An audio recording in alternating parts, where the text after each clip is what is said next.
Donc je me représente, je suis Mohamed El Bachiri, belgo-marocain, musulman et molenbeekois. Avec ce prénom, ses convictions religieuses et la triste réputation de la commune dans laquelle je vis, je suis considéré par une partie de la population et du monde comme un terroriste potentiel, et cela m'affecte beaucoup. Je suis également l'époux de Loubna Lafkiri, l'amour de ma vie, mon amie, la mère de mes enfants, décédée lors des attentats de Bruxelles le 22 mars 2016. Loubna, femme à la beauté inégalable et à la bonté infinie. Son regard posé sur moi, son sourire, sa présence faisaient de moi le plus beau, le plus fortuné et le plus comblé de tous les hommes. Aujourd'hui, ma tristesse est incommensurable et si je me tiens debout, ce n'est que grâce et par l'amour. Par l'amour que je porte pour mon épouse, pour mes enfants, pour la vie et pour l'humanité. Amour qui m'a incité à appeler au djihad lors d'une soirée dans une église molenbeekoise où chrétiens, musulmans et autres avions partagé un repas dans un esprit fraternel. Oui, j'ai appelé au djihad. Mais attention, pas n'importe lequel des djihad. Je parle de ce djihad qui ne connaît pas la haine, ce fardeau pesant qui noircit les cœurs.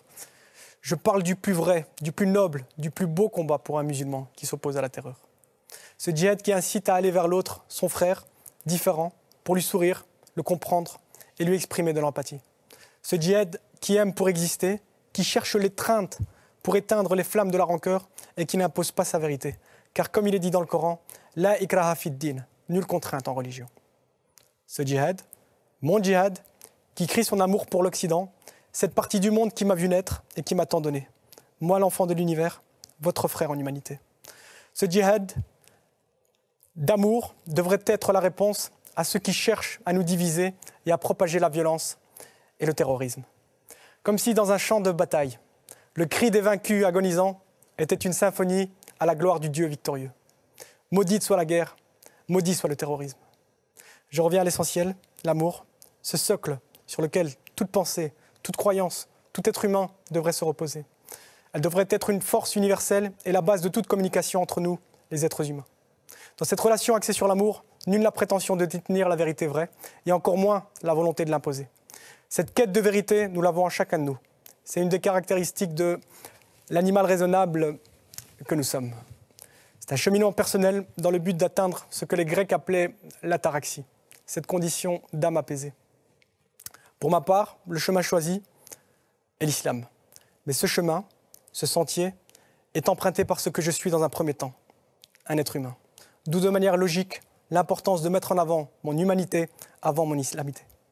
Mon humanité avec toutes les valeurs humanistes qui en découlent, à savoir la sacralité de la vie, le libre arbitre et le rapport fraternel avec les autres êtres humains.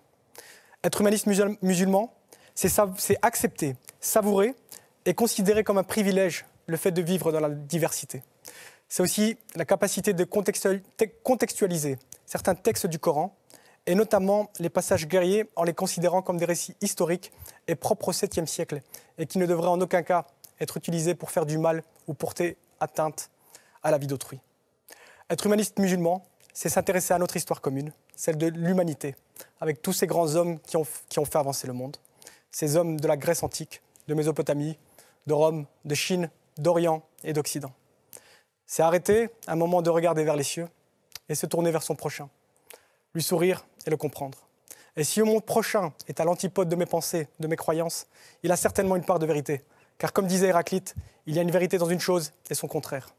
Pour ma part, je suis contradiction, partagée entre raison et mysticisme, conviction et scepticisme, mais toujours et jusqu'au dernier souffle, porté par l'amour. En ces temps difficiles et incertains, j'appelle au dialogue et à l'échange. Et plutôt que de nous attarder sur la folie et la haine des uns, tournons-nous vers le génie et la bonté de l'humanité, qui sont et qui resteront les véritables sources d'inspiration et d'espoir pour ceux à qui nous empruntons la terre, nos enfants.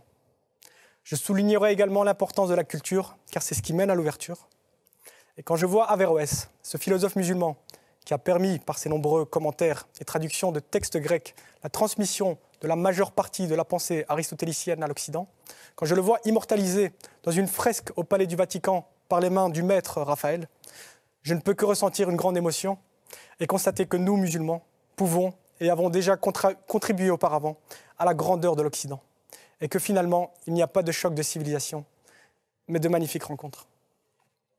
Je conclurai par un texte intitulé « Allahu Akbar » que j'ai écrit peu après la perte de mon épouse. Il s'agit de ma réponse à ceux qui ont détruit ma vie, mon bonheur. Allahu Akbar. Doux murmure provenant du cœur, qu'on ne peut entendre, mais tellement plus vrai que celui utilisé pour détruire. Allahu Akbar, pour l'amour que je porte au plat pays qui est le mien et au royaume chérifien. Allahu Akbar, pour la beauté, pour l'art, pour cette œuvre qui dégage une émotion si forte qu'elle ferait fondre en larmes le plus glacial des cœurs. Allahu Akbar, pour toute cette diversité, ces cultures, ces croyances, ces gens avec lesquels on discute, on échange et on accepte que finalement, chacun détient sa vérité dans un esprit de fraternité. Allahu Akbar, lorsqu'on réprouve la violence et qu'on œuvre pour la paix et l'amitié entre les peuples. Allahu Akbar, lorsque je souris et je tends la main à toi, le juif, l'athée ou le chrétien. Allahu Akbar, pour ceux qui ont compris que Dieu est amour et que le salut de l'homme ne viendra qu'à travers cette force universelle exprimée pour son prochain. Allahu Akbar, douce pensée et prière pour toi, Loubna, mon amour, et pour toutes les victimes qui vivront à jamais dans nos cœurs et dans nos mémoires. Merci.